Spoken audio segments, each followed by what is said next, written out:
မိတ်မှာထားတဲ့အတွက်ကျေးဇူးတင်ပါတယ်ထောင်မမြတ်ဆောင်လို့ဗျာယနေ့နှုတ်ကပတ်တော်ခံယူဖို့လာကြတဲ့အခါမှာအရောက်စီတိုင်းရဲ့အသက်တာကိုကောင်းချီးပေးသနာတော်မှာဝင်ကားမဲ့ကျွန်တော်ပေါ်လဲကိုကောင်းချီးပေးတော်မှာနှုတ်ကပတ်တော်ဒီကျွန်တော်ရဲ့အနာဂတ်မှာကျွန်တော်ရဲ့ခြေရှိနိုင်မိခွဲဖြစ်တယ်လို့ဆန္ဒဆရာပြောတဲ့ကဲလို့ကျေးဇူးတင်ပါတယ်ထောင်မမြတ်ဆောင်လို့ဗျာနှုတ်ကပတ်တော်အပြင်ကျွန်တော်ရဲ့ယုံကြည်သူတွေရဲ့အသက်တာခရိယန်တွေဆိုတဲ့အသက်တာကိုတဲ့မှပေးပြီးတော့ကိုတော်ရဲ့အလိုတော်အတိုင်းအသက်ရှင်နိုင်ဖို့ရန်အတွက်ကိုတော့မဆာရေးကောင်းချီးပေးသနာတော်ပါကျွန်တော်ဝင်ကားမဲ့ပေါ်မှာသူသဖြင့်ကောင်းချီးပေးတော်မူလေတရှင်သောဝိညာဉ်ဘုရားအရောက်စီတိုင်းကိုကိုရရှင်နိုးဆော်တော်မူပါကောင်းချီးပေးတော်မူပါနောက်ကပတ်တော်အပိတိဆောက်ရသောအဖြစ်ကိုလည်းကိုတော်ပြင်ဆင်ပေးတော်မူကျေးဇူးနဲ့ဂုဏ်တော်ပေါင်းကိုချီးမွမ်းကအသက်တာနဲ့နောက်ကပတ်တော်ဆွတောင်းဆက်ကအနန္တကတပါးဒီတော့ကယ်တင်ပိုင်ရှင်ယေရှုခရစ်နာမအမိပြုရယူတည်လေးမဲ့ဆိုဆွတောင်းဆက်ကအနန္တဒီအဘမြတ်စွာဘုရားအာမင်ရှေးဥစွာမိတ်ဆက်ရမယ်ဆိုရင်တော့ကျွန်တော်နာမည်ကတော့နာနီလို့ခေါ်ပါတယ်ဒါပေမဲ့ကျွန်တော်ကို officially ဟလာစာရေးမယ်ဟိုကယုံကနန်းနဲ့ဆိုလို့ရှိရင်တော့ကျွန်တော်နာမည်နာနီလို့သုံးလို့မရပါဘူးကျွန်တော်ပတ်စံပို့ခြင်းတယ်ဆိုလို့ရှိရင်နာနီနဲ့ပို့လို့မရပါဘူးကျွန်တော်နာမည်ဂျေဘာဟာဒူပေါ့လေဟလာယုံသုံးပေါ့ဟလာnickname ကတော့နာနီပဲခေါ်တော့ကျွန်တော်ရဲ့ logo ဆောင်ပိုက်တွေအားလုံးကဟုတ်လားနာနီပဲလွယ်တဲ့အတွက်နာနီပဲခေါ်ကြတယ်ဘယ်မှာပဲရောက်ရောက်နာနီပဲခေါ်ကြတဲ့အတွက်နာနီခေါ်တာပြဿနာမရှိပါဘူးကျေးဇူးတင်ပါတယ်ကျွန်တော်ကတော့ဂေါ်ခါလူမျိုးဖြစ်တယ်ဂေါ်ခါအစ်စ်ဖြစ်ဘာမှရေမရောပေါ့လေနော်ဟောအမျိုးနဲ့ပြောမယ်ဆိုလို့ရှိရင်လဲဂေါ်ခါမှာအမျိုးအများကြီးရှိတယ်ပွင့်ပွင့်လင်းလင်းပြောရအောင်ပေါ့လေနော်အမျိုးကဟိုဒါကတော့ဂေါ်ခါထုံးစံအရအနေနဲ့မြင့်နေရှိတယ်ဒါပေမဲ့ကျွန်တော်မြင့်တဲ့ထဲမှာပါတယ်ပါတဲ့အတွက်ကျွန်တော်မြင့်တဲ့ဂေါ်ခါမှာဆိုလို့ရှိရင် class ရှိတဲ့အတွက်လည်းမြင့်တဲ့ထဲကနေကျွန်တော်ယုံကြည်သူဖြစ်လာတဲ့ခါမှာဂေါ်ခါရဲ့အမြင်မှာကျွန်တော်တို့ကိုပါပဲလေတစ္ဆာဖောက်လို့လည်းပါဖြစ်လေတတ်မှတ်ကြတယ်ပေါ့လေဒါပေမဲ့ကိစ္စမရှိပါဘူးဟုတ်တော့မဟုတ်လားနော်တကယ်ကယ်တင်ရှင်ကိုလက်ခံရရှိရတဲ့အတွက်လည်းအထူးပဲဒါအခုဒီတစ်ခုဖြစ်တယ်ဆိုတော့ကျွန်တော်ပြောပြချင်းဖြစ်တယ်အခုကျွန်တော်အမှုတော်ဆောင်နေရတော့ God ဟာပေါ့နော်အသိတော်နဲ့ ministry တစ်ခုပေါ့လေ mission တစ်ခုအနေနဲ့မြင်နာမှာကျွန်တော်အမှုတော်ဆောင်နေတယ်မမျော်လင့်မဲ့တဲ့ဒီကိုကျွန်တော်ရောက်ရှိလာရတဲ့အခုကိုဘုရားရှင်ပြင်ဆင်တဲ့ပြည့်လေအထူးပဲကျေးဇူးတင်တယ်အဲ့ဒီတော့အထူးသဖြင့်ဒီမှာဖိတ်ခေါ်ပေးတဲ့ဆရာကိုလည်းအထူးပဲကျေးဇူးတင်ပါတယ်ကျွန်တော်တို့ဖိတ်ခေါ်ပေးတယ်တကယ်တော့ကပတ်တော်ကျွန်တော်ဒီလိုဖို့ရအတွက်ဝင်ကားဖို့ရအတွက်ဖိတ်ခေါ်ပေးတဲ့ဆရာကိုလည်းအထူးပဲကျေးဇူးတင်ပြီးတော့ဒီမှာယုံကြည်သူအရောက်စီတိုင်းကိုလည်းအထူးပဲကျေးဇူးတင်တယ်ဒီမှာတွေ့ရတဲ့အတွက်အထူးပဲဝမ်းသာပါတယ်ဟုတ်လားမြန်မာနိုင်ငံမှာတွေ့ချင်မှတွေ့ရမှာပါလို့တော့လည်းအထူးကျွန်တော်တို့ကိုရွေးကောက်ပြီးတော့ဟုတ်လားဒီနေရာကိုပို့ဆောင်ထားတယ်လို့ကျွန်တော်ယုံကြည်ပါတယ်အဲဒီတော့ဒီမှာတွေ့ရတဲ့အတွက်အထူးပဲဝမ်းသာတယ်အထူးသဖြင့်ဘုရားရဲ့အမှုတော်ထဲမှာတွေ့ရတာကပို့ပြီးတော့မင်္ဂလာရှိဆုံးဖြစ်တယ်ဒါကောင်းကြီးမင်္ဂလာဖြစ်တယ်ဘုရားခင်ကျွန်တော်တို့ချင်းချက်ထားပြီးတဲ့အချိန်တိုင်းကြီးလို့လက်သတ်မှတ်လို့ရတယ်ဟာလေလုယာဘုရားရှင်ကအချိန်မရွေးကောင်းကြီးပေးနိုင်တယ်ကျွန်တော်တို့အလုပ်မှာလည်းကောင်းကြီးပေးနိုင်တယ်နေရာတကာမှာကောင်းကြီးပေးနိုင်တယ်သို့တော်လည်းဒီနေရာက unique တေချာတဲ့ဘုရားခင်ကောင်းကြီးပေးတဲ့နေရာလို့ကျွန်တော်တို့သတ်မှတ်လို့ရတယ်ဘုရားခင်ချင်းချက်ထားပြီးတဲ့နေရာဖြစ်တယ်ဆိုတာကိုဒါကျွန်တော်တို့ယုံကြည်နေရှိတယ်အဲ့ဒီတိုင်းမှာကျွန်တော်ယုံကြည်စေခြင်းတယ်အဲ့ဒီတော့ဒီကနေ့ကျွန်တော်အနေနဲ့နှုတ်ကပတ်တော်ဝင်ငှဖို့ရန်အတွက်ကအများကြီးရှိတယ်ဝင်ငှကျင်တာတွေကပြောစီရာတွေပြောကျင်တာတွေကအများကြီးပေါ့လေနော်သို့တော်လည်းအဲ့ဒီထဲကနေ limit လောက်လိုက်တဲ့အခါမှာကျွန်တော်အားလုံးအဖက်ဖက်ကိုစဉ်းစားဒီမှာကျွန်တော်ရောက်လာလဲတလားကျော်နလာနီနီရောက်တော့မှာပေါ့လေနော်ထားပါတော့တလားကျော်နလာနီနီမှာကျွန်တော်ဒီက churches တွေနဲ့အခြေအနေကိုကြည့်တဲ့အခါရဲ့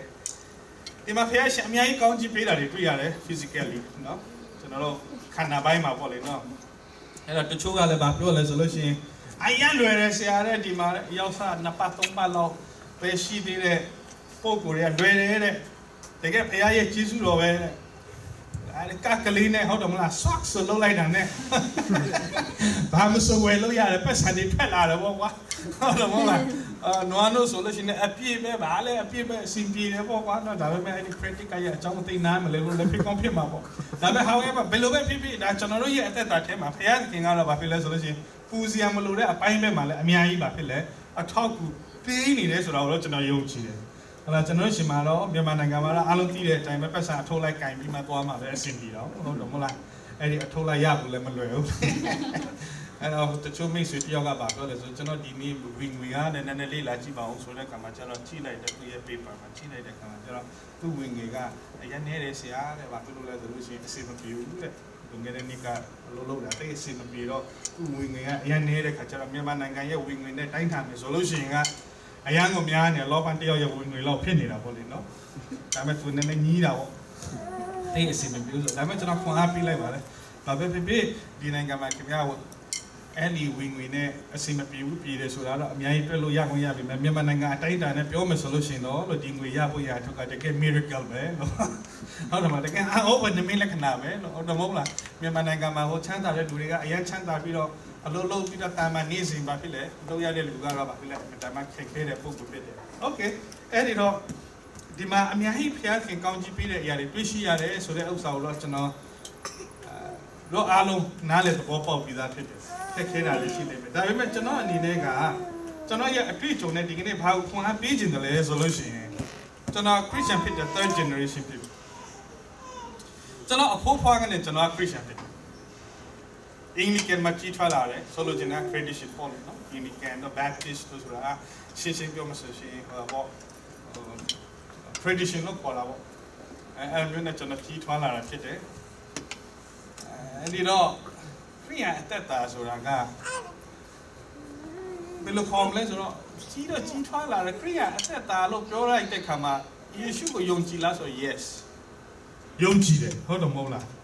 းလုံးဝယုံကြည်တယ်ယုံကြည်ခြင်းပိုင်းမှာကပြဿနာမရှိဘူးကျွန်တော်ရဲ့အတိုင်းဝိုင်းနေမယုံကြည်တော့ညာလည်းပဲကျွန်တော်မိသားစုအတိုင်းဝိုင်းထဲမှာကျွန်တော်ယုံကြည်သူထဲမှာကြီးလာတဲ့ line မှာကြီးလာတဲ့အတွက် Sunday school အတွေ့အကြုံတွေရှိတယ်ယေရှုခရစ်တော်ကိုလုံးဝကျွန်တော်ဘာဖြစ်လဲယုံကြည်တယ်ဆိုလိုချင်တဲ့ယုံကြည်တာနဲ့ဘာဖြစ်သွားပြီလဲကျွန်တော်တို့ကတခုတော့ဘာဖြစ်လဲစိတ်ဖြစ်သွားပြီကဲတင်တော့ကဲတင်ရှင်ကိုကျွန်တော်ရရှိတဲ့အတွက်တခုတော့ဘာဖြစ်လဲစိတ်ချမှုတခုတော့ဘာဖြစ်လဲရှိပြီလို့ပြောလို့ရတာပေါ့နော်အဲ့ဒီတော့ဒါပေမဲ့ကျွန်တော်တို့ရဲ့အသက်တာထဲမှာယုံကြည်သူဆိုတဲ့အသက်တာကအလောင်းနဲ့ကျွန်တော်တို့ကပြီးမြောက်လို့မရဘူးဆိုတဲ့အချက်လက်တွေအများကြီးတွေ့ရတယ်အလောင်းနဲ့မဖြစ်ဘူးပေါ့ကွာနော်တနည်းအားဖြင့်ပြောမှဆိုရင်ယုံတော့ယုံကြည်တယ်သို့တော့ကျွန်တော်တို့ရဲ့ခရိယာအသက်တာနဲ့ရှောက်လန်းသွားတဲ့အခါမှာကျတော့ကျွန်တော်တို့ရဲ့ဘဝမှာ challenge အများကြီးတွေရှိလာပြီးတော့ခရိယာအသက်တာတစ်ခါတလေပါဖြစ်လေပြီးစီရလို့ဖြစ်သွားတယ်။ဘာမှမထူးခြားဘူးလို့ပါဖြစ်သွားတယ်။ဒီလိုပါပဲဆိုတဲ့အခြေအနေမျိုးဖြစ်သွားတယ်။နောက်တစ်ချက်ခရိယာဆိုတဲ့အခါမှာကျတော့ကျမ်းစာပြောတာပဲအရာအောင်မြင်တာပဲခရိယာဆိုတာဘလို့အောင်မြင်တယ်ဟာလေလုယာအောင်မြင်တော့သူဟုတ်တယ်မဟုတ်ဘူးလားတရားဟောတာအများကြီးကြားဘူးမှာပဲခင်ဗျားကျွန်တော်တို့ကဘာဖြစ်လဲ definitely ဘာဖြစ်လဲအောင်မြင်တော့သူဖြစ်တယ်ဒါပေမဲ့ in practically ဘယ်လိုပဲရှောလို့မလဲဆိုတဲ့ဟာကကျွန်တော်တွေးမှာ struck ဖြစ်လာဟုတ်တယ်မဟုတ်လားအောင်မြင်တယ်လို့ပြောနေတာဘယ်လိုမဲရှောလို့ဘယ်အပိုင်းကနေဘယ်လိုအောင်မြင်တာလဲနောက်ကျွန်တော်အသက်တာလည်းတကယ်အောင်မြင်ပြီလားလို့ကြည့်တဲ့အခါမှာကျတော့လူငယ်အသက်တာဖြစ်တဲ့အတွက်စိတ်လှုပ်ရှားလာပေါ့နော်အောင်မြင်တာလည်းဘာမှမတွေ့ဘူးဒီဟန်တော့ဟုတ်နေတယ်ဒါပေမဲ့တမန်ကိုကြည့်ရတာတခြားကောင်တွေထောင်ထောင်ပေါင်းနေနေဟုတ်တော့မဟုတ်လားအဲ့လက်ကားတွေနဲ့စီးတဲ့ခါတွေ့တဲ့ခါမှာပို့ပြီးတော့တိမ်ငင်လာတာပေါ့ခရိယာတက်တာကျွန်တော်စိတ်တိတ်ကလေးစဉ်းစားမအောင်မြင်တယ်ပြောတယ်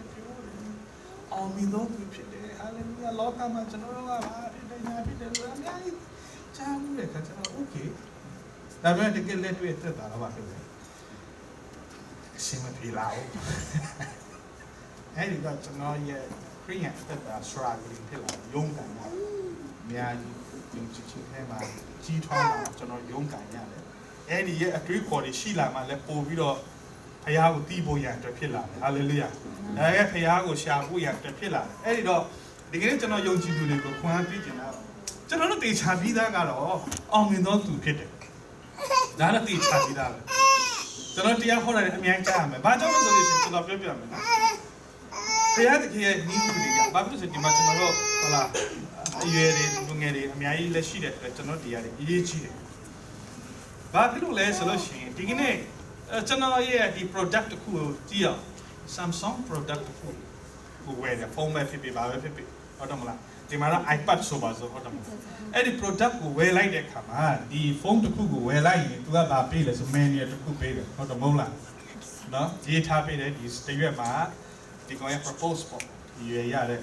နောက်တစ်ရက်မှာကျွန်တော် function ဟုတ်တယ်မလားဒါပဲလို့လုပ်တယ်ဆိုတော့အကြောင်းလေးဟုတ်တယ်မလားဒါကိုသူကရေးထားပေးတယ်နောက်တစ်ရက်မှာကျတော့ဗာပြလဲဆိုလို့ရှိရင်တခုခုဖြစ်ခဲ့ရင်ဆိုတော့ guarantee ဆိုတဲ့ဟာကိုပေးတယ်အဲ့ဒီတော့ကျွန်တော်ဒီဖုန်းကိုတော့ဝယ်တဲ့အခါမှာဆိုင်ရှင်ကဘာဖြစ်လဲဆိုလို့ရှိရင်ဒီ product ကိုဝင် guarantee ပေးမယ်တနည်းပေးမယ်ဟုတ်တယ်မလားတခုခုဖြစ်ခဲ့ရင်ပြင်ပေးမယ်လို့ပြောတာကကျွန်တော်ကိုချစ်လို့မဟုတ်ဘူးသူကဘာကိုချစ်လို့လဲဆိုလို့ရှိရင်သူကဘာကိုပြောချင်တယ်လဲဆိုလို့ရှိရင်ဒီ product ထုတ်လုပ်တဲ့ company ပိုင်ရှင်ကသူ့ရဲ့ product fail မဖြစ်စေချင်လို့ဖြစ်တယ်ဥပမာသူဒီဟာကိုထုတ်လုပ်ထားတယ်ဥပမာ Samsung တခုကိုထုတ်လုပ်လို့ကျွန်တော်တို့9ယောက်သုံးတယ်ဆိုတော့9ယောက်မှာ4ယောက်လောက်သုံးတဲ့ဟာကအလုံးမဖြစ်ဘူးဆိုလို့ရှိရင်ဘာဖြစ်သွားမလဲ company ပိုင်ရှင်ဘာဖြစ်သွားမလဲ fail ဟုတ်တယ်မဟုတ်လားသူရဲ့ product ကမအောင်မြင်ဘူးဆိုတာနဲ့ကိုသူကဘာဖြစ်သွားမလဲသူရဲ့ dignity တခုတနည်းအားဖြင့်ပြောမှဆိုရင်သူကြာဆုံးတယ်နဲ့အတူတူပဲအဲ့ဒီတော့အဲ့ဒီကြာဆုံးဖို့ရသူမလိုအပ်ဘူးမလိုအပ်တော့ကြောင့်သူဘာလုပ်လဲဆိုလို့ရှိရင်တခုခုဖြစ်ခိုင်းလဲ immediately သူဘာဖြစ်လဲပြင်ပေးမယ်ကြည့်ပေးမယ်လုပ်ပေးမယ်ဟုတ်တယ်မဟုတ်လားဆိုတော့ guarantee lifetime guarantee ဥပမာဆရာကားဝယ်တယ်ဆရာရဲ့ကား lifetime guarantee တခုခုပြက်စီးရင်သူဘာဖြစ်မလဲဆိုလို့ရှိရင်ထည့်ပေးမယ်ဆိုလိုချင်တဲ့ဆရာကိုချစ်လို့တော့မဟုတ်ဘူးသူကဟုတ်တယ်မလားဆရာကိုချစ်လို့မဟုတ်ဘူးဒါပေမဲ့ဘာဖြစ်လဲသူရဲ့ product ကိုချစ်လို့သူရဲ့ product သူရဲ့ဟုတ်လား name ဟုတ်တယ်မလားဒီ Samsung ဆိုတဲ့သူရဲ့ဟုတ်လားတခု product ကြီးကြာဆုံးတော့မှသူဘာဖြစ်လဲဆိုရင်မကြာဆုံးစေချင်ဘူးမဆုံးရှုံးစေချင်ဘူးအဲ့ဒီ product ဆုံးရှုံးတာနဲ့သူဘာဖြစ်လဲနာမည် automatically ပြည့်စုံဒါကြောင့်ဒီကနေ့ကျွန်တော်တို့ယုံကြည်သူတွေအောင်မြင်ပြီးသားပဲဘာကြောင့်လဲဆိုကျွန်တော်တို့ဘယ်က product ဖြစ်တယ်လဲဆိုကျွန်တော်တို့ရဲ့ဖယားက product လုပ်ထားခြင်းဖြစ်တယ် hallelujah သူရဲ့ image နဲ့ကျွန်တော်ကိုဖန်ဆင်းပေးထားတာလို့ပြောတာပေါ့ဟုတ်တယ်မဟုတ်လားဖယားကသူ့ရဲ့ဘာဖြစ်လဲဖန်ဆင်းထားတဲ့နောက်သူ့ရဲ့ပုံသဏ္ဍာန်နဲ့အညီဖန်ဆင်းထားတဲ့ product တစ်ခုဖြစ်တယ်ကျွန်တော်တို့ကဖယားကလက်တော်ကနေထွက်လာတဲ့ပုံကိုဖယားကအကြံစီထဲကနေထွက်လာတဲ့ပုံကိုဖယားက product ဖြစ်တဲ့အတွက်ဖယားကတော့ definitely ကျွန်တော်တို့ကြာဆုံးမှုရအကြံစီမရှိဘူး hallelujah အဲ့ဒါခရစ်ယာန်ရဲ့အသက်တာရှင်းရှင်းလင်းလင်းပဲဝိတွေးစီရမလို့ကျွန်တော်တို့ရဲ့ဘာလို့ညာလို့ပြောလို့တော့မဟုတ်ဘူးဘာဖြစ်လို့လဲဆိုတခုကျွန်တော်တို့ကနားလည်ရမှာကဖယားသခင်ရဲ့ total သူရဲ့ product ဒါကြောင့်ကျွန်တော်တို့ကိုဘာ provide လုပ်လဲဆိုလို့ရှိရင်ဖယားသခင်ကယုံကြည်သူတွေပေါ့သူ့ကိုယုံကြည်တဲ့သူတွေကိုဘာဖြစ်လဲသူဘာလုပ်လဲ restore လုပ်တယ်ဟုတ်တယ်မဟုတ်လားအပြစ်လုပ်တယ်အပြစ်မလုပ်တဲ့လူရှိလားလက်ထောင်ရအောင်ပေးချတယ်အပြစ်အများကြီးပါဖြစ်လဲရှိတယ်ဟောကမှကျွန်တော်လည်းရှိပါတယ်ဟုတ်တယ်မလားအားလုံးမဟာကြတယ်ဖယားရှိမောက်မှာဟုတ်တယ်မဟုတ်လား intentionally ဖြစ်စေဖြစ်ပဲ unintentionally ဖြစ်စေကျွန်တော်တို့မဟာမိတဲ့အရာဖြစ်တယ်ဘာကြောင့်ဖယားကကျွန်တော်တို့ကိုဘာဖြစ်လဲခွင့်လွှတ်နေတယ်ဟုတ်တယ်မဟုတ်လားဆိုလိုချင်တာကဖယားတကယ်မကြဆုံးစေချင်ဘူးသူအဲ့ဒီထိုင်းကနေဘာလုပ်လဲဆိုခွင့်လွှတ်ပြီးတော့ restore ပြန်လုပ်နောက်ကျွန်တော်တို့နေမကောင်းဘူးမချမ်းပါဘူးဆိုဘာ program ဖြစ်လာလဲဆိုလို့ရှိရင်ချမ်းမာရေး program ဆိုတဲ့ healing ကိုပါဖြစ်လဲဖယားကတိတ်ကျွန်တော်တို့အပေါ်မှာပါဖြစ်လဲစိတ်ရှည်တဲ့အချက်လက်ကိုကျွန်တော်တို့တွေ့ရှိရတယ်အဲ့ဒါအကြီးမားဆုံးသောအောင်မြင်ခြင်းဖြစ်တယ် hallelujah ဘယ်အချိန်ဖယားကကိုထံကိုလာဖယားကလက်ခံတဲ့နံပါတ်1သူဖန်ဆင်းထားတဲ့ပုံကိုကျွန်တော်တို့ဖြစ်တယ်သူရဲ့ image နဲ့ကျွန်တော်တို့ကိုဖန်ဆင်းပေးထားတာဖြစ်တယ်အဲ့ဒီတော့ကျွန်တော်တို့ရဲ့ယုံကြည်သူတွေရဲ့အသက်တာထဲမှာအောင်မြင်တယ်လို့ပြောတဲ့အခါမှာအယမ်းရှိရှိဝေးဝေးတွေးစီရမလို့နံပါတ်1ကျွန်တော်တို့ရဲ့ identity ကျွန်တော်တို့ဘယ်သူလဲဆိုတာကိုနံပါတ်1သိမယ်ဆိုလို့ရှိရင်ကျွန်တော်တို့ကဘယ်ကနေ protect လာလဲဆိုတာကိုကျွန်တော်တို့နားလည်သဘောပေါက်တယ်ဆိုလို့ရှိရင်ကျွန်တော်တို့တန်ဖိုးထားလာပြီးတော့အောင်မြင်တော့ together အသက်ရှင်မှာဖြစ်တယ် hallelujah ဒါမှမဟုတ်ရင်ကျွန်တော်တို့ကအသက်တာရှည်တော့ unhealthy life အသက်တရားရှည်မယ်ဆိုပါစို့အသက်တရားရှည်မယ်ဒါပေမဲ့အသက်25နှစ်လောက်ကနေကျမ်းမာရေးချွတ်ယွန်းနေတယ်ဆိုလို့ရှိရင်ကျွန်တော်အသက်ရှင်ခြင်းကဘာအတိတ်ပဲရှိအမေလည်းနေမလို့ဘာအောင်ဆိုလိုက်နည်းနည်းလေးဟိုရကားစီမဆိုလို့ရှိရင်ငါမတော်နိုင်ဘူးတင်နေတွေ့ကြုံဘူးတယ်မဟုတ်လားဆိုလို့ရှိရင်ကျွန်တော်ရဲ့အသက်ရှင်ခြင်းကဘာဖြစ်လဲဆိုလို့ရှိရင် unhealthy life နော်အသက်ရှင်ပြီးတော့တွားနေခရိယန်ရဲ့အသက်ဒီကနေ့ကျွန်တော်တို့ရဲ့ဖယားသခင်ကအဲ့ဒီဘဝမျိုးကိုကျွန်တော်တို့မရောက်စေချင်ဘူးအဲ့ဒီထဲကနေကျွန်တော်အောင်မြင်တော့သူဒါကအောင်မြင်ခြင်းလို့ကျွန်တော်တို့ကိုတွေ့လို့ရတယ် hallelujah ဖယားသခင် definitely ကျွန်တော်တို့ကိုဆုံးရှုံးစေလို့ရတယ်အကြံစီမရှိဘူးအမြဲတမ်းကျွန်တော်ဘုရားသခင်က welcome လုပ်နေတယ်သူရှိလာရင်သူ restore လုပ်မယ်အားလုံးဘုရားသခင်ကြီးမားလက်ရှိတော့ကျေးဇူးတော်နဲ့ကျွန်တော်တို့ကအမြဲတမ်းရစ်ပတ်ပို့ဆောင်ပေးပြီးတော့ကျွန်တော်တို့ကအောင်မြင်တော့သူအဖြစ်ကျွန်တော်တို့ကိုပို့ဆောင်နေတယ်ဆိုတဲ့အချက်လက်ကိုကျွန်တော်တွေ့ရှိရတယ် hallelujah နံပါတ်1အဲ့ဒါကျွန်တော်တို့လူငယ်တွေရဲ့အတွေ့အခေါ်တွေမှာဘယ်လိုအောင်မြင်ရမလဲဆိုတာနားမလည်တဲ့အခါမှာမြန်မာနိုင်ငံမှာပဲဖြစ်ဖြစ်ဘယ်မှာပဲဖြစ်လူငယ်တွေကဘာဖြစ်လဲဆိုရင်တန်ဖိုးမထားတော့ဘဲနဲ့ညီးငွေ့ပြီးတော့သူတို့ရဲ့အသက်တာကိုဘာဖြစ်လဲဆိုရင်မာယွန်းစီတဲ့အရာတွေနဲ့ ပြင်းနေပြီးတော့ဆုံးရှုံးသွားတယ်အများကြီးတွေ့ရတယ်ဒီကနေ့ကျွန်တော်ဒီထဲမှာလည်းအင်မတန်မှအရေးကြီးတာကနံပါတ်1ကျွန်တော်တို့ခရိယာအသက်တာက doubt ဖြစ်ရမလို့ဘာမှတန်တရားဖြစ်စေကဲမှာလည်းယုံကြည်သူကကျွန်တော်တေချာပြီးတော့အောင်မြင်တော်သူဖြစ်တယ်ကျွန်တော်တို့အရန်တော်လို့တော့မဟုတ်ကျွန်တော်တို့အရန်ဖျားကိုဘာဖြစ်လဲတိုင်းဆိုင်နိုင်လို့လည်းမဟုတ်သူရဲ့ဘာဖြစ်လဲကြီးမားလက်ရှိတော့ကျေးဇူးတော်နဲ့သူရဲ့ချစ်ချင်းမေတ္တာနဲ့ကျွန်တော်တို့ကအမြဲတမ်းကြည့်ရှုနေတော့ကျွန်တော်တို့အောင်မြင်တော်သူဖြစ်တယ်ဟာလေလုယာအဲ့ဟာဘုရားရဲ့ရည်ရွယ်ချက်ကျွန်တော်တို့အပေါ်မှာထားရှိရရှိသောရည်ရွယ်ချက်အဲ့ဒီတော့ဟုတ်ပြီနောက်တစ်ချက်ကျွန်တော်တို့ရဲ့အသက်တာကခရိယန်အသက်တာကနံပါတ်1အောင်မြင်ပြီလေနော်အောင်မြင်တော့သူဖြစ်တယ်ကျွန်တော်တို့ program ဘယ်လိုပဲရောက်ကျွန်တော်တို့ကအောင်မြင်တော့ပုဂ္ဂိုလ်ဖြစ်တယ်နောက်ဆုံးကျွန်တော်တို့ကအသက်ရှင်သောဝိညာဉ်တော်အပြင်နေ့စဉ်ကျွန်တော်တို့ရဲ့အသက်တာကိုဘာဖြစ်လဲအောင်မြင်တော့သူကဲတော့အသက်ရှင်မှုရတယ်ကျွန်တော်တို့ကို train လုပ်ပြီး hallelujah အဲ့တော့တန်ရှင်းသောဝိညာဉ်တော်ပြီးခြင်းကလည်းသိပြီးတော့ကျွန်တော်တို့ပုံမှာအတိတ်ပဲရှိတဲ့တရားဖြစ်တယ်ယေရှုခရစ်တော်ကတက်ကြွသွားပြီးတော့ကျွန်တော်တို့ကိုဘာဖြစ်လဲရော့နေကြတော့မင်းကမင်းဖြစ်သူဆိုတဲ့သဘောဘုရားခင်မှာအကျဉ်းစင်မရှိဘူးကျွန်တော်တို့ကနေ့စဉ်တန်ရှင်းသောဝိညာဉ်တော်က training လုပ်ဖို့ရတဲ့တင်ကြားပေးဖို့ရအတွက်ကျွန်တော်တို့အထက်မှာရှိနေတယ်ကကျွန်တော်တို့ကနေ့စဉ်အောင်မြင်သောသူတယောက်အဖြစ်အသက်ရှင်ဖို့ရတဲ့တွန်းပို့လည်းရှိတယ် hallelujah ဥပမာကျွန်တော်နောက်တစ်ခုပြောချင်တာဥပမာဒီဝီလီယံနဲ့ဟန်ရီဆိုတဲ့ဘယင်သားသမီးတွေရှိတယ်ဟုတ်တယ်မဟုတ်လားနော်အင်္ဂလန်မှာနာမည်ကြီးဘယင်သားသမီးရှိတယ်အဲ့တော့သူတို့ရဲ့အသက်တာထဲမှာတဲ့သူတို့အသက်နှစ်အရွယ်ပဲရှိသေးတယ်ဥပမာသူ့အမေကမွေးလိုက်တာနဲ့ deliver ခန်းထဲမှာတခါလဲစောင့်နေတဲ့ပုံကိုရှိတယ်အဲ့ဒီကလေးကိုထိမ့်ဖို့နော်နန်းတော်ထဲမှာဟုတ်လားဘယင်သားသမီးတွေဒီရဲ့ပလေကိုသူတို့ရဲ့ဒီဟုတ်လားဘယင်ရနေရာကိုယူမဲ့သူတွေကိုသူတွေဖြစ်တဲ့အတွက်သူတို့မွေးလိုက်တာနဲ့အဲ့ဒီကလေးကိုထိန်းပေးမဲ့လူတွေရှိတယ်ဒီချနန်းတော်ထဲမှာအဲ့တော့အဲ့ဒီကလေးကိုတာဝန်ယူရမဲ့လူကပါဖြစ်လဲ fix လုပ်ပြီးသားအဲ့တော့သူတို့နှစ်အရွယ်လောက်ပဲရှိသေးတယ်တဲ့အဲ့ဒီကလေးတွေကဘာမှနားမလည်သေးဘူးသူတို့မဟုတ်တဲ့သူ product မစားတတ်သေးဘူးပါဇက်မှာတဲ့ OPDP နဲ့စားတဲ့အချိန်တွေမျိုးမှာအဲ့လိုအဲ့ဒီအစစ်မရှိသေးတယ်ငယ်ငယ်လေးပေါ့နှစ်သုံးနှစ်အရွယ်လာမလျှောက်တတ်သေးဘူးကောင်းကောင်းဟုတ်လားအဲ့ဒီအရွယ်ကလေးကဒီဘာလို့ရတယ်လဲဆိုလို့ရှိရင်တဲ့အဲ့ဒီအထင်းတော်တွေကဘာလို့ရလဲဆိုရင်သူတို့ကိုတင်ပေးရတယ်နားမလည်သေးဘူးเนาะကျွန်တော်ပြောချင်တယ်ကလေးတိတိလေးပဲရှိတယ်ဘယ်လိုတင်ပေးရလဲဆိုလို့ရှိရင်မင်းအဲ့လိုအသက်မရှိရဘူးဘာဖြစ်လို့ဆိုမင်းကဘယင်သားသမီးဖြစ်တယ်မင်းစကားပြောရင်အဲ့လိုမပြောရဘူးဆိုလို့ချင်တာကဟုတ်လားအတားကျေကြီးနဲ့မအော်ရဘူးပေါ့ကွာဟုတ်တယ်မဟုတ်လားကျွန်တော်တို့ကဟို ordinary people လို့ဟုတ်တယ်မလားအဲ့လိုမနေရဘူးဘာဖြစ်လို့ဆိုရင် तू ကဘယင်သားသမီးဖြစ်တဲ့အတွက် तू က uniquely အသက်ရှင်ရတယ်ဘယင်သားသမီးဖြစ်တဲ့အတွက် तू ကတခြား ordinary ပုဂ္ဂိုလ်ကဲ့သို့မလုပ်ရဘူးပေါ့ကွာဟုတ်တယ်မဟုတ်လားဆိုလို့ချင်တာဒီမှာတော့ကျွန်တော်တို့ခွဲခြားလို့ရတယ်ပဲလူဖြူနဲ့လူမဲတွေဟုတ်တယ်မဟုတ်လားလူဖြူတွေကဘာဖြစ်လဲဆိုအေးစစ်စစ်နေတတ်တဲ့စီကန်းနဲ့နေတတ်တဲ့လူမဲတွေကတော့ဘာဖြစ်လဲဟိုအော်ဒီအော်တညလုံးလဲဆူရင်ဆူတယ်ဟုတ်တယ်မဟုတ်လားကြိုက်သူအသက်ရှင်လို့ရတယ်ဟုတ်လားဆိုတော့အဲ့လောက်တော့ကွာတယ်ဆိုတော့ဘယင်ရဲ့သားသမီးနဲ့တခြားဘာဖြစ်လဲသားသမီးကဘလောက်ကွာလဲဆိုတော့ကျွန်တော်ခံမှန်းလို့ရတယ်အဲ့ဒီတော့နေ့စဉ်အဲ့လိုမျိုးပဲသူတင်ချစ်ခံရပြီးကြီးလာတယ်တဲ့ကလေးအတန်ကလည်းဘာဖြစ်လဲမကြေရဘူးဘလောက်တုံးရှိရမယ်အသေးစိတ်ပေါ့နော်နန်းတော်ရဲ့ delay ထုံးစံတို့ကိုတင်ပေး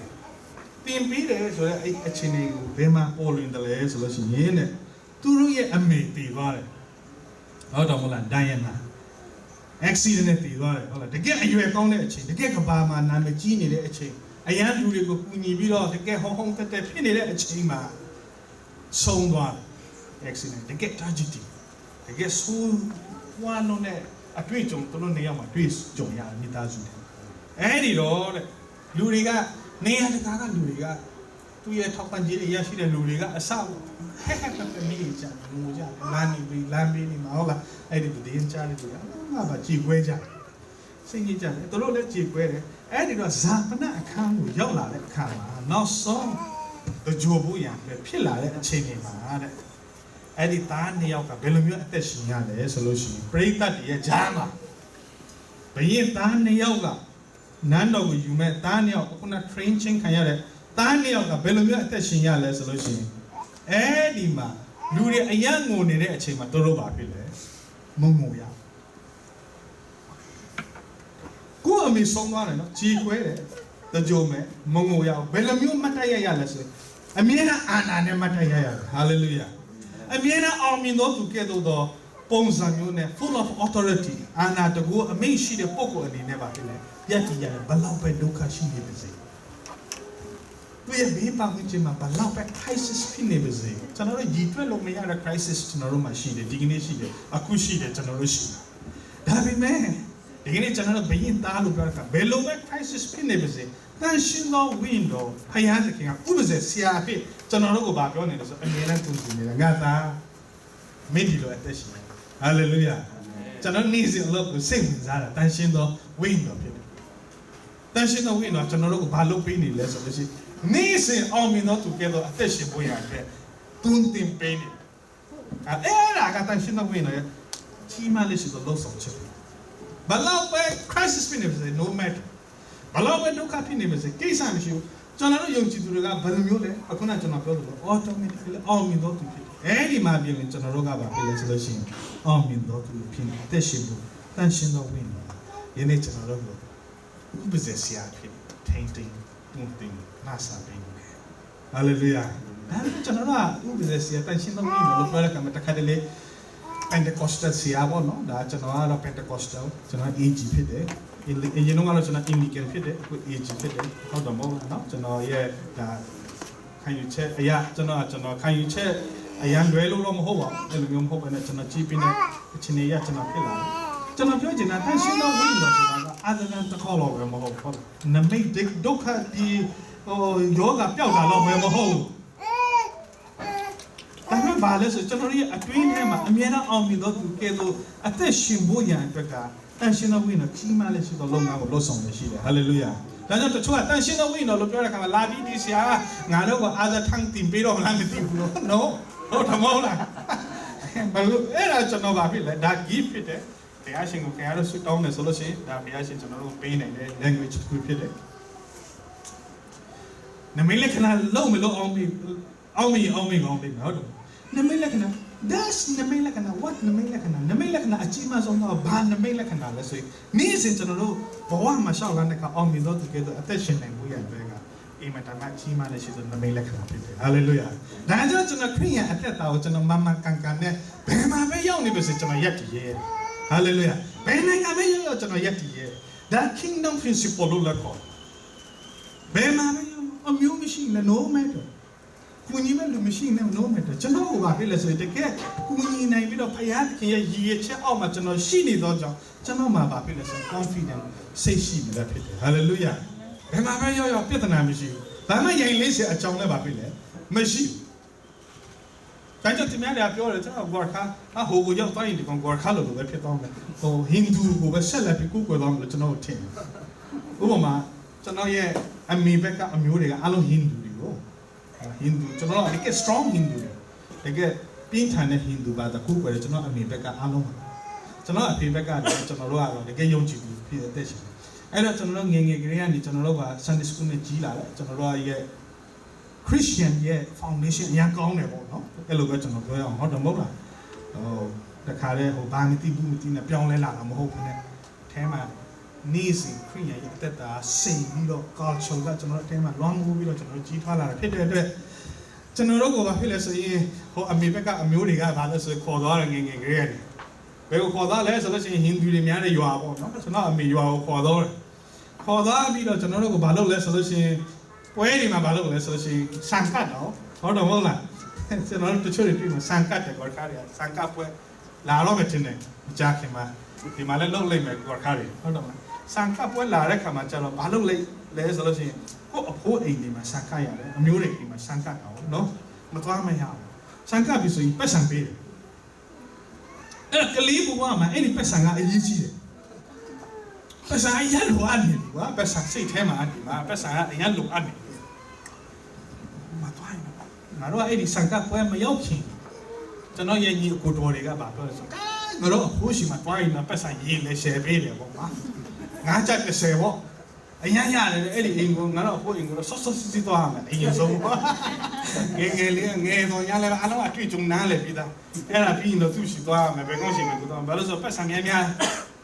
းကိုကိုပေးမယ် ဟုတ်လားအတိုင်းဝိုင်းစီပွားရတဲ့ကံမှာကျွန်တော်ဆန်တော့ကြရအောင်အဲ့ဒီမှာကျွန်တော်အကြီးမားဆုံးသောပြဿနာချက်ငယ်သေးတယ်ဒုက္ခပဲငါပတ်စံလိုက်ရက်လို့တော့မရှိဘူးလေရွာမှာဟုတ်တယ်မလားရွာမှာပတ်စံရှိလားမရှိဘူးလေပတ်စံမရှိဘူးလားလာတဲ့ချီမီနင်းနဲ့ချီမီနေတဲ့လူတွေအများကြီးတယ်အိတ်ထောင်မှာဟုတ်တယ်မဟုတ်လားကလေးဘဝဆိုပို့ဆိုပတ်စံရက်လို့စီဘယ်လိုလုပ်တာမလဲ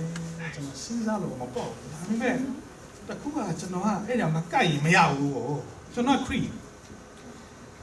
ရန် Sunday school နဲ့တက်ခဲ့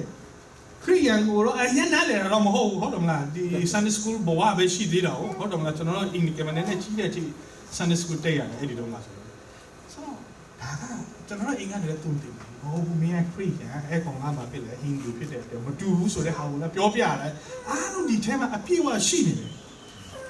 နော်ဟိုမှာဘာဖြစ်ခဲ့တက်ပြီလဲဆိုတော့အဲ့ဒီစံကရအောင်မဲ့အချိန်ကရောက်လာပြီတကယ် event ပေါ့အဲ့ဒီရက်မကန့်ရင်လွတ်သွားပြီဘယ်ဆံမရတော့ဘူးဟုတ်တော့ဆိုတော့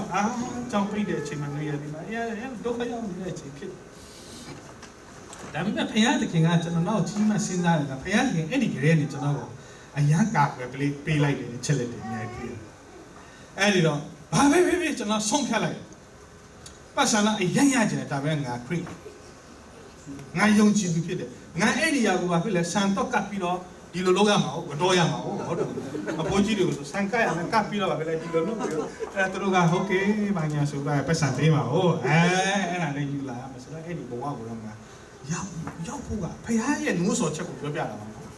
အလောက်ထိကျွန်တော်အတိညာအလောက်ကျွေလို့လည်းမဟုတ်ဘူးဟုတ်တယ်ဒါကတော့ငါဆုံးဖြတ်ရဒီနေ့အချိန်မှဆုံးတော့ crisis ပဲငါရဘဝမှာဆိုအတွေ့အကြုံကြီးမှကျွန်တော်ဘာလုပ်လိုက်လဲဆိုကျွန်တော်အဖိုးအိမ်ကိုထားတယ်ကျွန်တော်ရဲ့အတိုင်းဝိုင်းနေများတဲ့အတွက်အမြိုက်တန်းစီပဲတော့ကလေးတွေက50ရောက်တော့တန်းစီပဲတော့ကစားလာအဖိုးကြီးကလည်းနော်အားလုံးသူမြေးတွေကိုချစ်တာဟုတ်တော့တစ်ချိန်လဲဟုတ်တယ်ကျွေးသွားတယ်ရှိတယ်ဘာအဲ့ဒီရမှာပတ်စံပေးမယ်โอเคအားလုံးတိုင်းစီဟုတ်ပြီဘယ်ကလေးပါလိစားပြီဟုတ်ပြီနော်ဒီစံကဒီကလုံးပြီးဆိုတော့ပတ်စံပေးမယ်မင်းတို့ကိုโอเคဘာညာအဲ့ဒီစားပြီးတော့ပြီးသွားကြဆိုတော့ကလေးတွေကโอเคပေါ့ပြောပြီးတော့လင်းတဲ့ခါမှာကျွန်တော်ကတော့လိုက်သွားတယ်ဒါမျိုးပါဖြစ်လေကျွန်တော်မကောက်အားလုံးကိုစံကပ်ပြလေအားလုံးပတ်စံရနောက်ဆုံးကျွန်တော်တယောက်ပဲကြာလာစံကပ်ပါလို့ပြောတယ်အပေါ်ကကျွန်တော်မကပ်ဘူးကျွန်တော်အဲ့ဒါလို့မရဘူးအားလုံးပတ်စံရသွားပြီဆိုတော့အဲ့မှာကျွန်တော်ဦးလေးတော်တဲ့လူတွေကဘာပြောလဲဆိုဒီကောင်ကိုကျိုးတုပ်ပြီးတော့စံကပ်ပေးလိုက်တယ်ရှောက်ဒါပေမဲ့မရဘူးကျွန်တော်မကပ်ဘူးလို့ပြောတာကျွန်တော်အဖိုးကိုမယုံကြည်ဘူးနော်ကျွန်တော်အဖိုးကိုဖခင်တခုပါ change လုပ်လိုက်တယ်လို့သူ့ရဲ့သားတွေကိုတအားဆဲမင်းတို့ကောင်းတဲ့ဒီငါရဲ့ဒီမြေးတယောက်ဆာမကပ်ဘူးကျိုးတုံးမှာပါညာမင်းတော့တော်တော်ကြီးမျိုးစကားကျွန်တော်အရှင်းဒီကလေးကဥပမာသူတို့ရငါပြောသေးတယ်နတ်ရှင်ဒီတရားရှင်မှာထည့်တယ်ကျွန်တော်လုံးဝမစားဘူးကျွန်တော်ဦးလေးတွေကနောက်လာပါလေနော်ဒီကောင်ကျိုးတုံးပြီးတော့ကျွေးလိုက်ဒီခရစ်ယာန်ကိုပေါ့ကျွန်တော်ခရစ်ယာန်ဆိုတာသိတာဟုတ်တော့မလား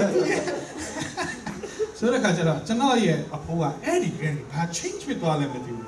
သူမြေအများကြီးထဲမှာကျွန်တော်ကိုပို့ဦးစားပေးလာတယ် hallelujah ဒါ definitely ဘုရားရှင်ရဲ့အောင်မြင်ခြင်းကအဲ့ဒီမှာတွေးရတယ်ဆိုတဲ့အရာကိုကျွန်တော်ပြောခြင်းဖြစ်အဲ့ဒီကလေးငန်းချက်ပေးရရင်ကျွန်တော်30ရတယ်ဘာမလုပ်စရာမလိုဒီကလေးကိုပေးလိုက်30ရော့ပြီးသွားလိုက်တဲ့မဟုတ်စားအဲ့ဒီကမစားနဲ့မစားဘူးဆိုရင်ဒီကလေးရဲ့ယုံကြည်ခြင်းနဲ့သူအသက်ရှင်နေတယ်ဘယ်တော့မှငါမိသားစုတွေဒီကလေးကိုအလုပ်လုပ်လို့မရဘူးဆိုတော့ကျွန်တော်ကပို့ပြီးတော့လိုက်စင်ရသွားတယ်တခြားကလေးတွေနဲ့ဆိုင်ပို့ပြီးအခွင့်အရေးရတယ်မင်းတို့အဲ့ဒါကိုအဲ့ဒီဖះရှင်ကတင်ထားတဲ့ဥစ္စာအဖိုးကြီးတွေချမှစားရတာကျွန်တော်ကဘာမှမလုပ်ခင်ပါနဲ့လေရှိတဲ့ဟာစားလို့စားပိုင်ခွင့်ရှိနေငွေကြီးကအစားအဖိုးကြီးရဲ့မျက်နှာပေးမှုပေါ့အစားကျွန်တော်ပုံမှာရှိတာအဲ့ဒီခါမှာကျွန်တော်ရဲ့ခရိယာအသက်တာပူပြီးတော့ချစ်နေဖះရှင်ရဲ့ဒါမဆာမှုလည်းရှိတယ်ဆိုတော့အဲ့ဒီမှာကျွန်တော်ကဘာဖြစ်လဲတခုတော့နားလည်သွားတော့ဖះရှင်ကဆိုရအခုနောက်ပိုင်းကျွန်တော်အသက်ရှင်လာတဲ့ခါလဲအဲ့ဒီပုံစံမျိုးအမျိုးမျိုးရှိတော်ညာလဲဒီနေ့ကျွန်တော်တို့ခရိယာဘယ်ကိုပဲရောက်လာကျွန်တော်ပြောချင်ဟာလေလုယာတိတ်ထူးခြားဟာလေလုယာဘယ်ကိုပဲရောက်ထူးခြားတယ်ဆိုတာကိုသူတို့မြင်သွားတယ်မြင်တဲ့အတွက်သူတို့ကကျွန်တော်ကိုဘာဖြစ်လဲဆို necklace မလုပ်ဘဲနဲ့ဘာဖြစ်လဲဆိုရှင်ကျွန်တော်ကပို့ပြီးပြီးဆက်ကိုရဖះစီ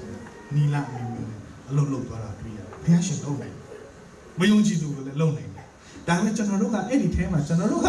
ရိုးရိုးရောင်ရောင်နဲ့ကျွန်တော်တို့ယုံကြည်ခြင်းကလည်းဟိုရိုင်းဒီရိုင်းလို့နဲ့ကျွန်တော်တို့သွားမယ်ဆိုလို့ရှိရင်ဘာဖြစ်မလဲဟုတ်တယ်မဟုတ်ဘာမှအတိတ်ပဲမရှိတဲ့လူတယောက်ဖြစ်သွားပြီးတော့ကျွန်တော်တို့တန်ဖိုးမယ်ဖြစ်သွားဖခင်ခင်ထိုင်ကလည်းကောင်းကြီးရမှာဟုတ်လူတွေအမြင်နဲ့အရှိမှလည်းကျွန်တော်တို့ကောင်းကြီးရရှိမှာမဟုတ်ဘုကလေးကစားတယ်လို့ဖြစ်သွား strong မဖြစ်ဟုတ်တော့မလားကျွန်တော်တို့ယုံကြည်ခြင်းထဲမှာလည်း strong မဖြစ်ယုံကြည်ခြင်းထဲမှာလည်းကောင်းကောင်းမရှောက်သွားနိုင်ဘူးဆိုလို့ရှိရင်ကျွန်တော်တို့ရဲ့အသက်တာကဘာဖြစ်လဲဆိုလို့ရှိရင်ရည်စရာဟာတာတန်ဖိုးမရှိဘဲနဲ့တင်များတွေရဲ့ဘာဖြစ်လဲ persecution နေဆက်ခြင်းကိုကျွန်တော်တို့ဘာဖြစ်လဲခံရမှာဖြစ်အဲ့ဒီတော့ဒီကနေ့နှုတ်ကပတ်တော်တစ်ချက်ကျွန်တော်တို့ဖတ်ရအောင်တစ်ချက်မဟုတ်ဘူးအများကြီးကျွန်တော်ဖတ်တော့မှာဖြစ်တယ်ဟုတ်ပြီဒီကနေ့ဒီမှာရှိသောသူတွေအရောက်စီတိုင်းမှာနေကိုတစ်ခုကပါလဲဆိုလို့ရှိရင်ခဲတော့ကျွန်တော်တို့ကယ်တင်ခြင်းမရဘူးလား definitely ယုံကြည်သောကြောင့်ဟုတ်တယ်မလားဒီကိုလာတာဟုတ်တယ်မလားအစင်ကျွန်တော်ကယ်တင်ခြင်းအကြောင်းကိုဝင်ငါမှာမဟုတ်ဘူးကျွန်တော်နားလေတယ်ကျွန်တော်တို့အားလုံးကယ်တင်ခြင်းစိတ်ချပြီးသားဖြစ်တယ်အများကြီးဆရာတွေတူးတည်ပေးပြီးကျွန်တော်တို့လာပြောစရာမလိုကယ်တင်ခြင်းဆိုတာလည်းအများကြီးလုပ်စရာမလိုယေရှုခရစ်တော်မိမိရဲ့ကယ်တင်ပိုင်ခြင်းဖြစ်ယုံကြည်ရဆို that's finish ယုံကြည်ခြင်းဟုတ်တယ်မဟုတ်လားကယ်တင်ခြင်းရတယ်ကျွန်တော်အဲ့ဒါကိုပြောပါဦးကယ်တင်ခြင်းရတယ် yes ရတယ် salvation ယေရှုခရစ်တော်ရဲ့အသွေးတော်အပြင်ကျွန်တော်တို့ကဘာဖြစ်လဲကယ်တင်ခြင်းရတယ်အဲ့ဒီအပိုင်းပြဿနာမရှိ combat ဖြစ်ပြီလား conversion တကယ်ပြောင်းလဲတာကိုပြောတယ်ပြောင်းလဲပြီဆိုတဲ့အဲ့မှာကကျွန်တော်တို့ကဒီလိုဘာဖြစ်လဲဟုတ်ပြီအဲ့ဒီတော့ conversion ဆိုတာက sorry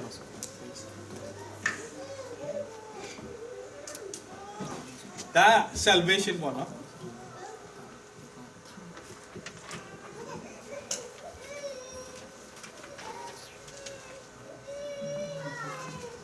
ဒါယေရှုခရစ်တော်အဖြစ်ဒါရှင်းတယ်နော်ဟုတ်ပြီလား Jesus အဲ Jesus အဖြစ်ကျွန်တော်တို့ဒါတွေ့တော့အဖြစ်ဒါကျွန်တော်တို့နားလည်ပြီးပြီဒီချက်ကဟုတ်တယ်မလား conversion converted ဟုတ်လား conversion ဆိုတာဘာလဲဘာမှလို့ပါလဲပြောင်းလဲတာဟုတ်တယ်မလားပြောင်းလဲခြင်းအဲ့ဒီຢာကကျွန်တော်တို့ထဲမှာအရေးကြီးတယ်ဒီနေ့ယုံကြည်သူတွေမှာပြဿနာအခုနကကျွန်တော်ပြောပြီနော်ကျွန်တော်ပဲ third generation Christian ဖြစ်တယ်ဟုတ်တယ်မလားခရိယာအသက်တာနဲ့ကြီးထွားလာတယ်ကဲဒီချင်းမရောက်လားကျွန်တော်ရတယ် yes ရတယ်ဒီအဖြစ်ပြဿနာမရှိဘူးကဲဒီချင်းရရှိတယ်ဒါပေမဲ့ conversion saved but not compatible with Christian saved ကဲဒီချင်းရရှိတယ် but not compatible အဲ့ဒါကိုကျွန်တော်တို့ Pentecostal တွေတိတ်သဘောမပေါက်တိတ်လက်မခံကြဘူးတချို့တွေ born again လို့ပြောတာဟုတ်တယ်မလားနော် born again လို့ပြောတဲ့အခါမှာဒုတိယမွေးခြင်းရပြီလား born again ရပြီလားဟုတ်တယ်မလားဒါအားလုံးကျွန်တော် born again ဆိုတာနဲ့ကျွန်တော်တို့ကဘာဖြစ်လဲယေရှုခရစ်တော်မြင်မြတ်ကယ်တင်ပါရှင် born again ဆိုတာကအတူတူပဲပြောင်းလဲပြီးဆိုတာနဲ့တခါတည်းထပ်တူလုပ်လိုက်ခြင်းဖြစ်တယ် born again ဆိုတာက definitely ကျွန်တော်တို့ဘယ်လိုအခြေအနေမျိုးမှရှိနေစေကမူဖခင်ကိုဒီကနေ့ကနေစပြီးယုံကြည်လက်ခံလိုက်တာကကျွန်တော်တို့ကဘာဖြစ်လဲဆိုလို့ရှိရင်ယေရှုခရစ်တော်ရဲ့အသွေးတော်ဖြင့်ကယ်တင်ခြင်းရရှိတာက born again ဒါပေမဲ့ conversion ဆိုတာကဘာဖြစ်လဲဆိုပြောင်းလဲရမယ် hallelujah ကျွန်တော်တို့အတွေ့ခေါ်နေပုံထိုင်ပုံအားလုံးပြောင်းလဲရမယ်လောကမှာယုံကြည်သူတွေက conversion ဆိုတာပြောင်းလဲခြင်းဆိုတာက think like Jesus Christ thinking our action our thinking အားလုံးကဘာဖြစ်လဲဆိုရင်ယေရှုခရစ်တော်ကဲ့သို့ဖြစ်ယေရှုနဲ့အတူရှောင်လိုက်ရမယ်ဆိုတဲ့အဲမှာကကျွန်တော်တို့ယုံကြည်သူတွေပြဿနာရှိတယ် hallelujah ဟောပြောင်းလဲပြီလားလို့ပြောရင်ရှုပ်ထွေးသွားပြီဟောတော့ဘယ်လိုပြောင်းလဲလဲအဲ့ဒီတော့ရောမအခန်းကြီး7အငယ်1ကိုကျွန်တော်တို့ဖတ်ရအောင်သ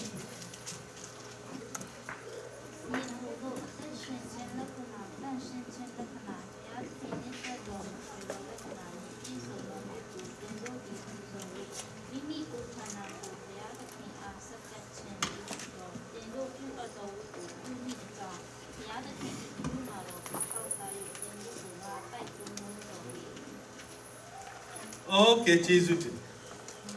Anyway, number 1. The chance I got 3 videos same as that.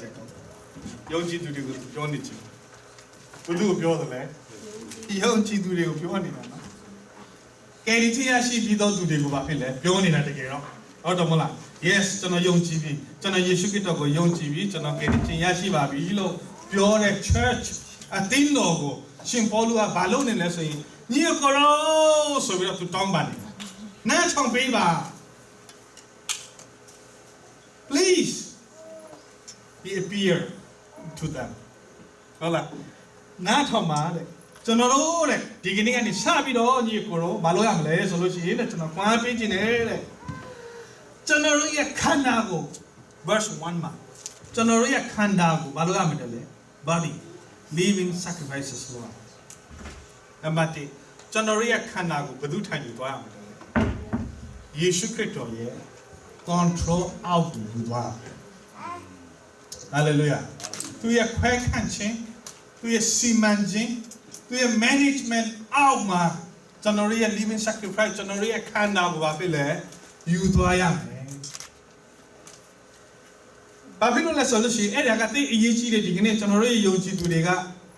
Generally, a candle begu you do a solution. Unhealthy physical drug abuse, sexual abuse, or the moment, no? A mutual Jama Yima Council, Tanaruya, Winnie Yia or Kana Yia or Nina Zime, Payaki, year chat time, a time machine Zime, Nia, Emma Tanaruya, Kanagu, Sakapuya, Moho, look to up your Nijim. Tanaruya Kanagu Bego, Sakayam lesson, Payat the King Babile. Control a management, a year on a general Babylon. Saka kind chimpit. And I got Tima Lesido, a year a chalefid. Payat management alma, at that machine moves solution, generally at that taga. Korean at that taga, healthy like Mapine. Law can effective Mapine. Law can sake Babylon at the shingle, Mayao. That's generally identity. And your number generally canal. You should get out. I have a management of you lava. A catchanoga, Pilam, Leslie, 2 years. Memo dot Emma, Chanoga, Pilasoshi. Hayati, I just see that she pity. No, I don't know, canal number 2, you double pity. Hobby. I didn't number 2 the name is you. Chanoga number 2, Chanoya Kana with Tamu time, a balance of the Kanate, Ichio, out of Mola, Nation Sania, Townia, out of Mola. Alo simple la kamala channel agree ko atam yu phit twa le yaung le twa le khana ma hout mou la khana ma ayan simple la le hout mala ai di jaung lu di mo aphit athet machine ne lo pyo taw hout mala no lu di mo aphit athet machine ne so lo jina Italy lu mi ni pound 40 phaya kin ga ba phit le chwe mui bi different days hout mala mana mong ne chwe mui bi along la phaya kin chwe mui de ni pound 40 pat long hout la Davime Bafila so in 3 years at that time, Dane Mapimio Governor, Bego Yokola solution, Payadina, Winnie Yo to Pioni generally intelligent about Fitwall solution, generally agree for about Fitwall solution. A man and Sabu top of Alon long Twale, so she Puzia Mishi, Mama, let a catalate, American Nagama solution, a Sabu top of a scene of Mishi, Hodomola. They chase him low, Hodomola, the Mafi, Sala, a CP name. Yashi now Bakile or taking you should get a Sutong kind of Sutong Kanchet on Tape Tongzia Modo matching him. Yashi, the Hotamola Vale, Yeni Petanara, Sao Bakile. Daily bread, Hotamola, our daily bread, Nazin to Norogo, Petanara Mudo, Petanara Muba, Hotamobla, so that Patanado, Utah Kamachano, Utah, they use Yamado. They need Macao, Chini, Hotamola, Sao Topoa. Solution I have met Saboto, I don't piece of water come a bucket dollar solution. Generally, Winnie binds out a bucket dollar solution. Now, solar. The American guy, relationship solution. I don't know one I can tell to have a person mentally, I don't have a person, Malu Atom and Payana, now so well here, that met a Chimas on the American Gamma attack a Payadic. To be a tema. We are always needy. အပ်နေတာလေအမြဲတမ်းအခုလိုဟုတ်တော့မဟုတ်လားအမြဲတမ်းဆူတောင်းနေရတယ်စက္ကန့်နေကျွန်တော်ရဲ့ဝိညာဉ်ကနေ့စဉ်အစားတောင်းနေပါဖြစ်လေ match မဖြစ်ဘူး loneliness ဖြစ်လာတယ်ဟုတ်တော့မဟုတ်လားကျွန်တော်တို့ထဲမှာမကြေမနက်တွေဖြစ်လာတယ်မပျော်လာတော့အဲ့ဒါတကယ်တော့ပါဖြစ်လေဝိညာဉ်ရေးရမှာကျွန်တော်တို့ crisis ဖြစ်လာဟုတ်တော့မအဲ့ဒီတော့ရရှိရအစားတောင်းအားလုံးကဘာဖြစ်စေတယ်ဆိုရင်ကျွန်တော်တို့ကိုဝိညာဉ်ရေးရပါဖြစ်လေနောက်ဆုတ်စီနောက်ဆုတ်စီတဲ့ခါကျတော့ဖြည်းဖြည်းနဲ့ဝိညာဉ်ရေးနောက်ဆုတ်သွားပြီဆိုတာနဲ့ကြံတဲ့ abuse ကလည်းလိုက်လာပြီလေဟုတ်တော့မဟုတ်လားနော်အဲ့ဒီတော့ကျွန်တော်တို့ရဲ့အသက်တာထဲမှာရှင်ပေါလုကအဲ့ဒါကိုပြောနေခြင်းဖြစ်တယ်အဲ့ဒီတော့ကျွန်တော်တို့ရဲ့ခန္ဓာကိုဘာဖြစ်လဲယေရှုခရစ်တော်ရဲ့အုပ်ဆုံးမှုအရေးအောင်နိုင် management အရေးအောင်နိုင်ယူလာပါနောက်တစ်ချက်ကသိစိတ်ဝင်စားချက်ကောင်းတာဘာလဲဆိုလို့ရှိရင်ကျွန်တော်တို့စိတ်ဘာဖြစ်လဲပြောင်းလဲပါနေ့ထဲမှာအငယ်နေ့မှာဘာပြောထားတယ်လဲစိတ်ဘာဖြစ်လဲနှလုံးသား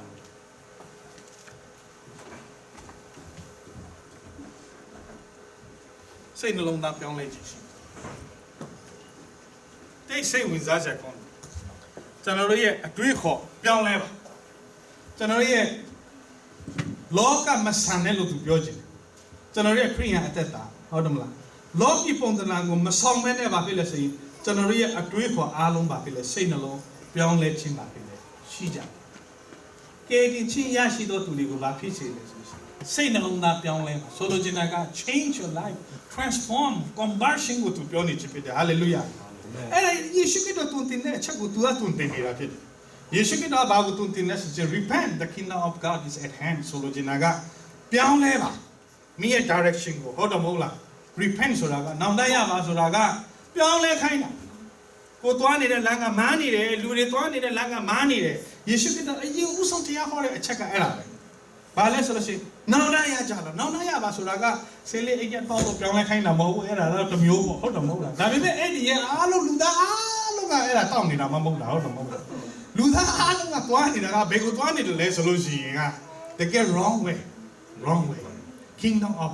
ဟုတ်လား darkness ကိုသွားတယ်မောင်မိုက်တဲ့ဘယင်းနိုင်ငံကိုရောက်နေတာပေါ့ယေရှုခရစ်တော်ပြောနေယေရှုခရစ်တော်အရင်ဦးဆုံးတရားဟောတာကနောင်တရပါဆိုလိုချင်တာမင်းအတွေးခေါ်ရပ်ပါနေ့စဉ်သွားနေတဲ့မင်းသွားနေတဲ့လမ်းကိုဘာဖြစ်လဲရပ်ပြီးတော့ opposite direction ကိုသွားခိုင်းတာဖြစ်တယ်ပြောင်းလဲခိုင်းတာ